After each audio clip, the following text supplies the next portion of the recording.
Friedrich Nietzsche, who said that the thing that is lovable about man is that he is a bridge and not a goal. You see, we must let go. We must not hold on to the past, to events, to occurrences. We must not even hold on to the now, because you see, the moment, although we have it, when we are in it, is continuously fleeting. You see, everything flows like a stream. So we must let go.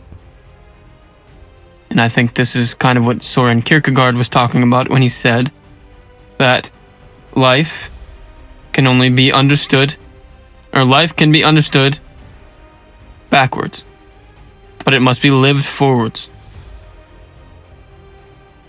You see, we must not live, or rather hold on to the past.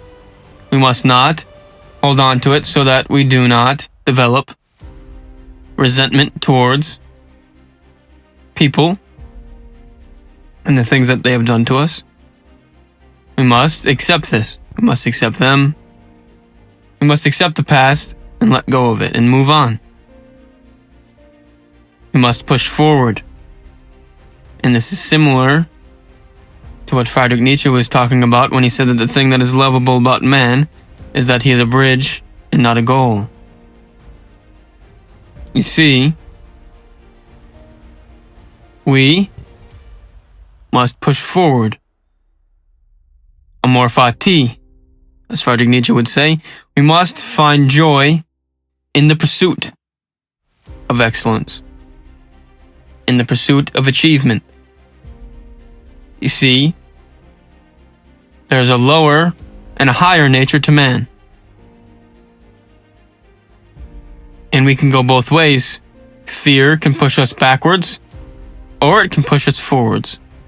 It depends on our reaction to the emotion that we are experiencing. But we must feel the emotion and subsequently let go of it. We must surrender to the universe and put our faith and trust in it. And you see, it seems to be that faith, our faith in the future,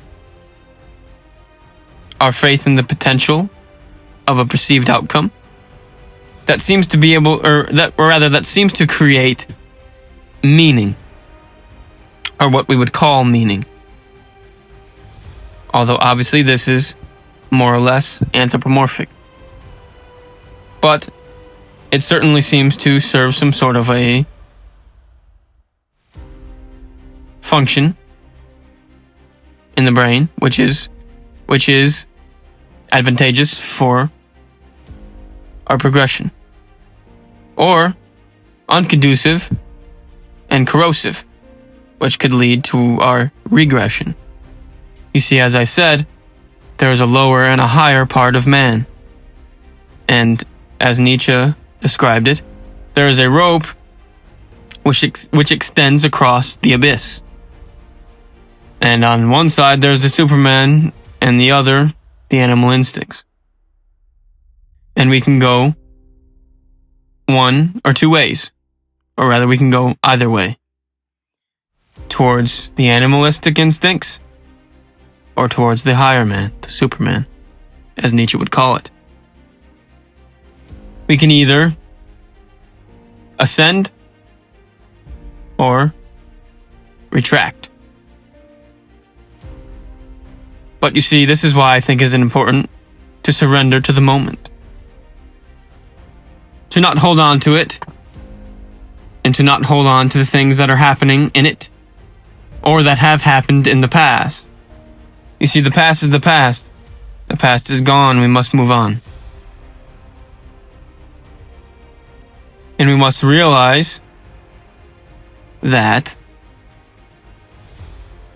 it is not our fault that someone has wronged us. But what we should do is take wisdom from the experience and learn from it so that if the circumstance arises again in the future, or rather if a similar circumstance arises again in the future, through our aforementioned gained wisdom, we will be able to discern whether or not it is happening again. You see, we will have gained knowledge. If we open our minds and make ourselves vulnerable to the past and let go of it, if we learn from it. You see, if we hold on to it, and if we develop a certain amount of resentment towards the thing that happened to us, we tend to shove it into our shadow. And we victimize ourselves and say that it is the other person who is evil, that we are good. But you see, within the juxtaposition of opposites, we are essentially presupposing that we are in fact preeminent in a way, or infallible. And we should not presuppose this, because this makes us susceptible to what Jung would call compulsion or possession. You see, if we determine or declare that it is the opposite person or the opposite force that is evil and that we are good, we are blinding ourselves. This is a veil. This is a veil that we use to mask ourselves into assuming that we are the good actor and that the other one is the evil actor, that we are the hero and that they are the villain. Because you see, life is a game. It's an act. And we enter into relationships with actors. And you are, in fact, too, an actor. And you must realize this, and realize that you are, in fact, pretentious in a way. That you are a part of the game. That you are playing the game, and that you are an actor in the play. And you see, this can be advantageous to realize, because you might stop victimizing yourself. You might start realizing that all the things that other people do, you are capable of doing too, or have actually done. But when you create a veil, when you put a mask on, and tell yourself, through some sort of self-delusion, that you are the good one, then what you are doing is, essentially what I said, deluding yourself to the truth. And you see, in order to understand reality in a way that is advantageous for your progression, you must realize that you are an actor in the play. That you are wearing a mask, that you wear many masks. And that is okay. It's okay to wear masks. It's okay to play the game. But you must realize that you are in a game, and you must not blame others. You must not hold on to the past, onto resentment. You must let go so that you can achieve and understand the world in a way that is in alignment with what you might call the truth.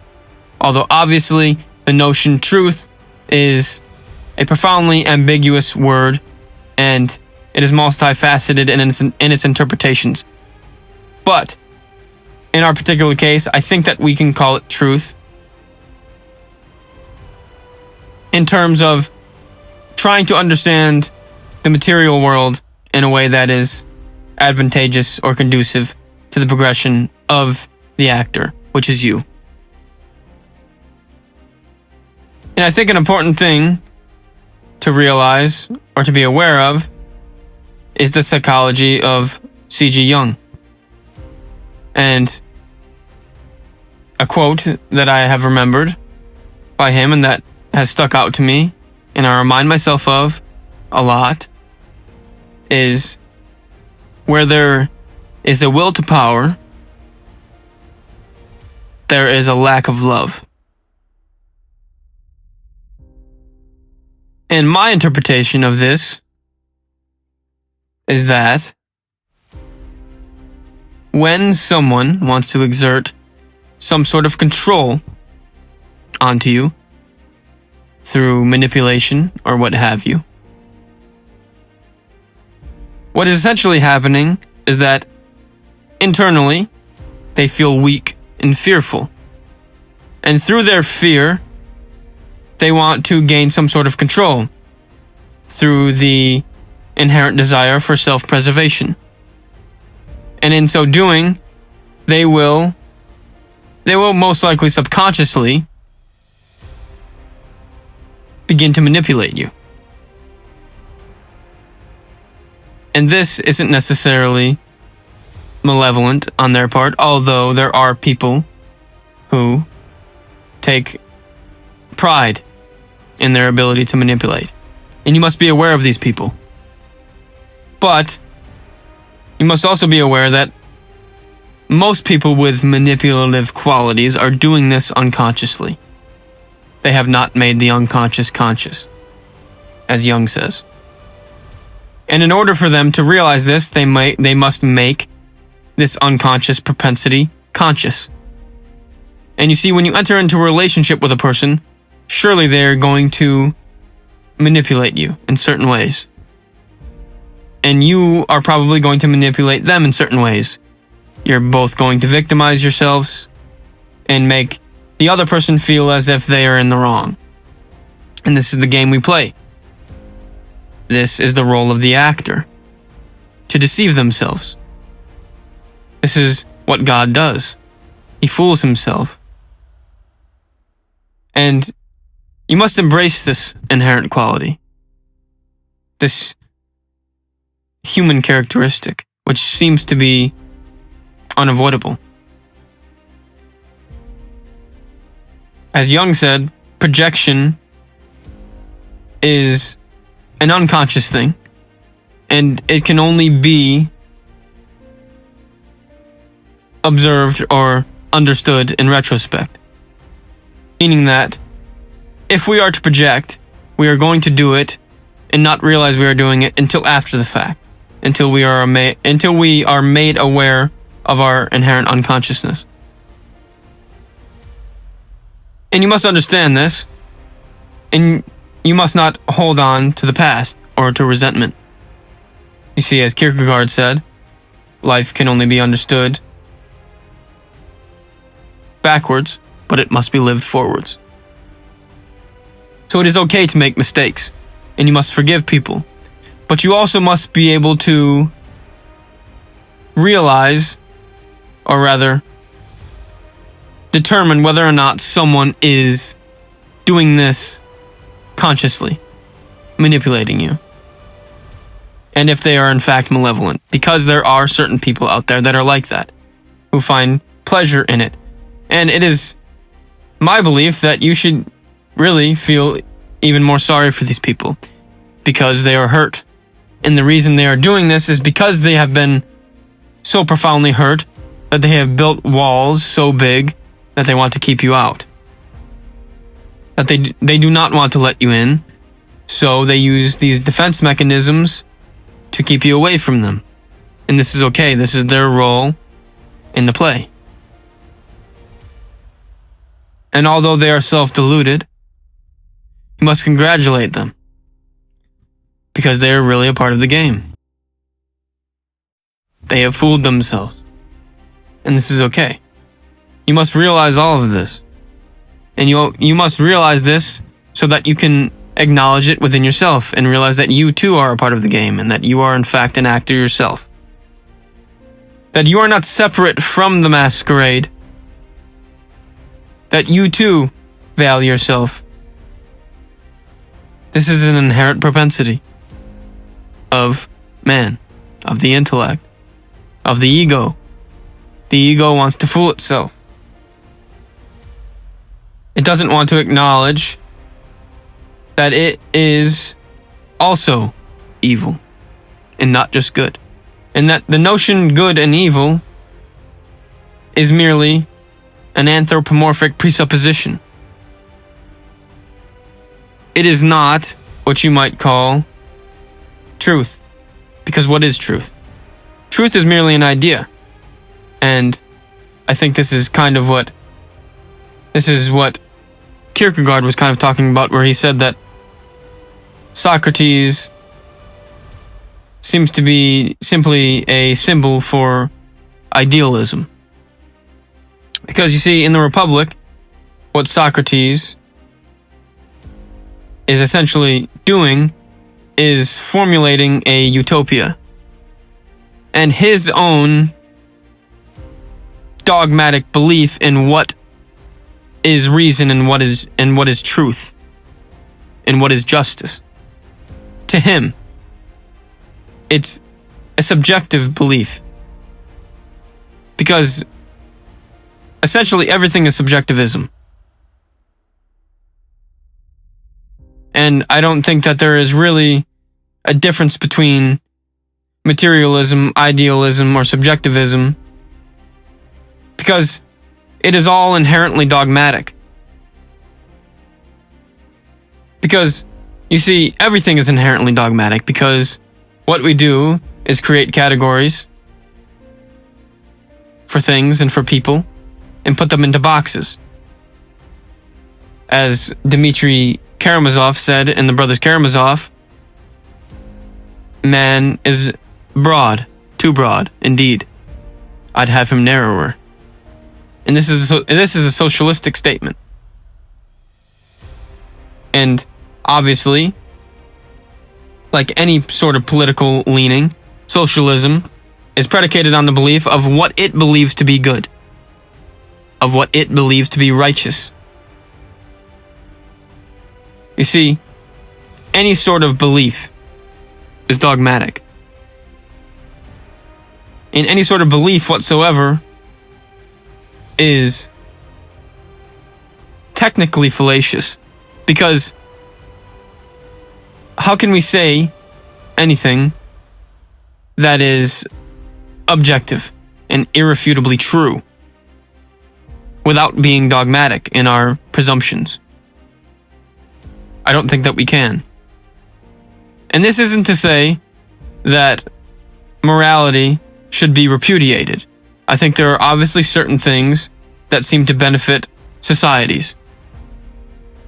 Like, thou shalt not kill. Surely this is an advantageous rule. Obviously, killing somebody is not good. Stealing, not good.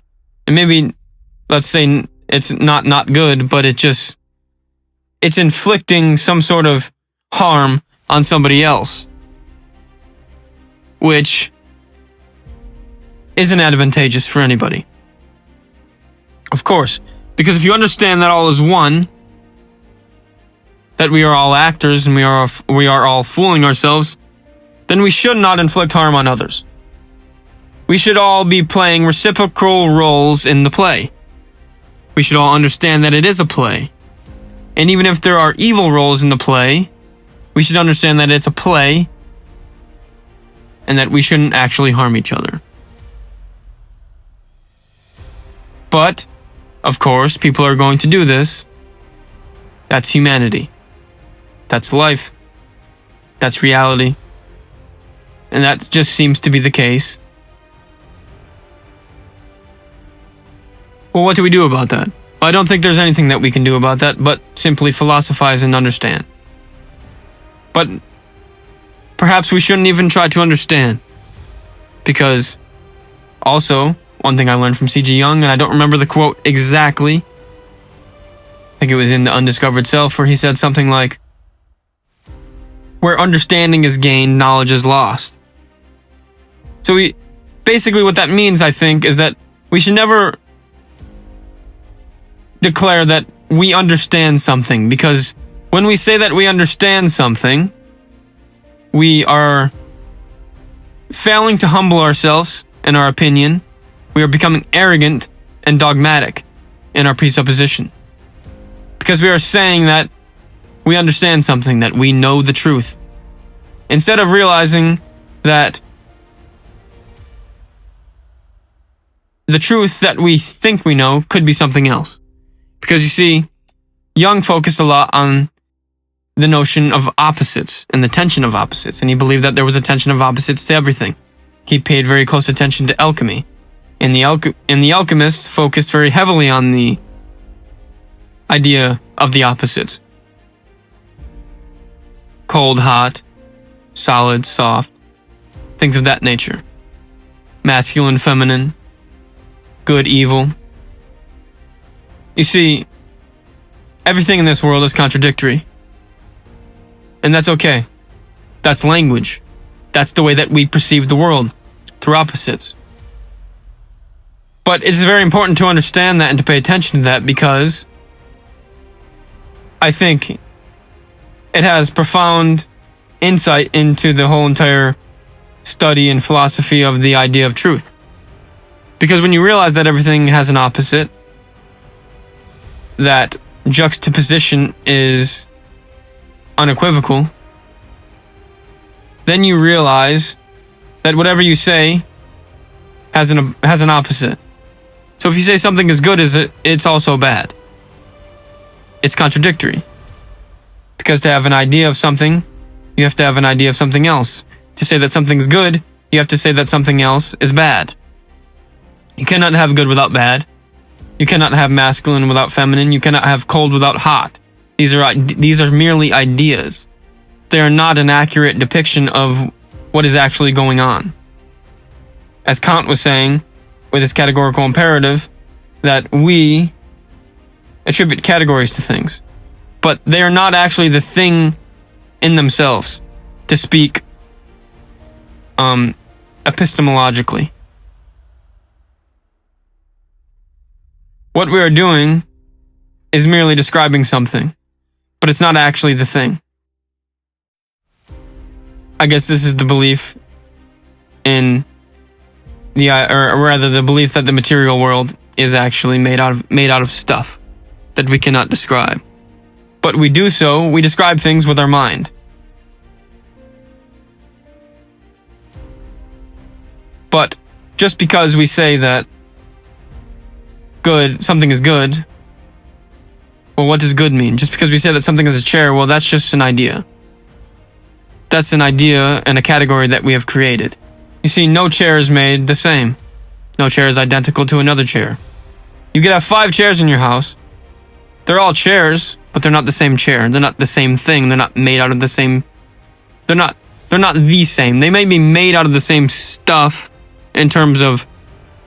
If we're going to speak quantum mechanically, in terms of matter, everything is made out of the same stuff, essentially, of course. But what we're doing is differentiating the environment. And of course, this is advantageous for our everyday lives. If I were to tell you there was a lion across the street, opposed to if I were to tell you there was a chair across the street, you would have completely different reactions. So obviously differentiating the environment has some sort of an advantage to our survival, of course. You could also make that argument, and I understand that side of the argument. I'm just talking here. But basically what I'm trying to say is that it's important, or rather, it's just intriguing to think about all of this stuff, to try to wrap your brain around it.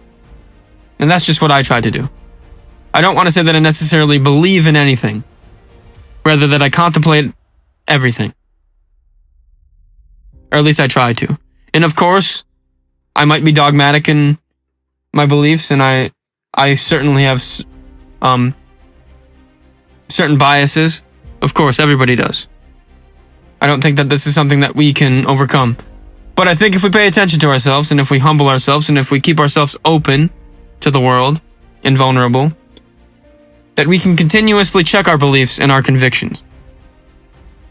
And like Charles Bukowski said, the only thing wrong with this world is that all of the intelligent people are full of doubts, and all of the stupid people are full of convictions.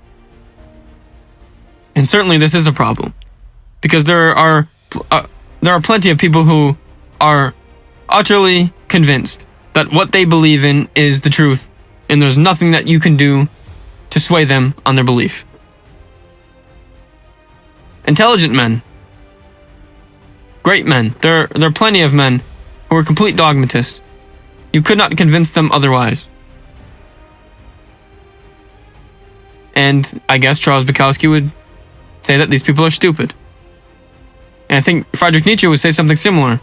Because I remember a quote from him where he said that, I think he said that it is my presupposition, or rather his presumption, that the only thing more dangerous to truth than lies are convictions. Because if you are convinced that something is the truth, your mind is going to be closed.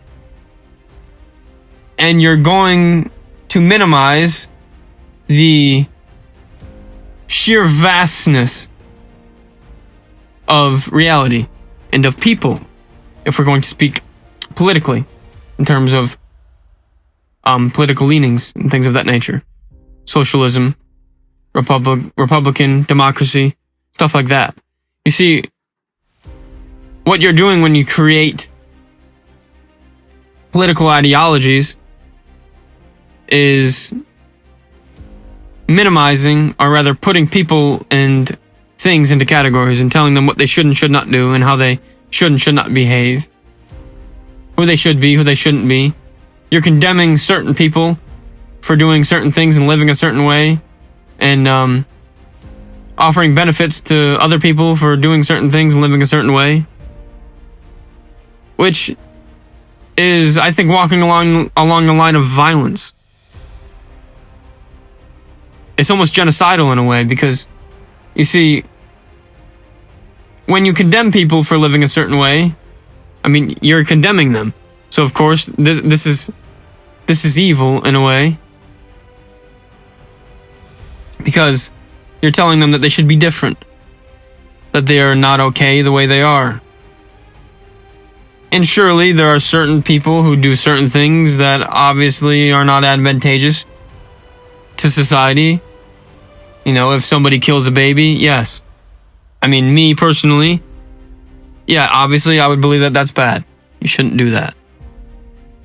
You see, if we're going to think here, if we're going to try to break down the idea of morality in a way where we can essentially see it naked, then we're going to begin to talk about things that, well, people do not want to hear, frankly.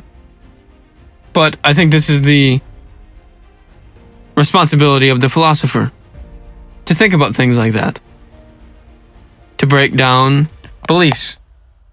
And of course, when somebody does this, when a philosopher does this, there's going to be people who are going to say that he's bad, that he's evil. Because people latch on to their beliefs, to their dogmatisms. This is just what we do, because we are actors, and we're playing a role.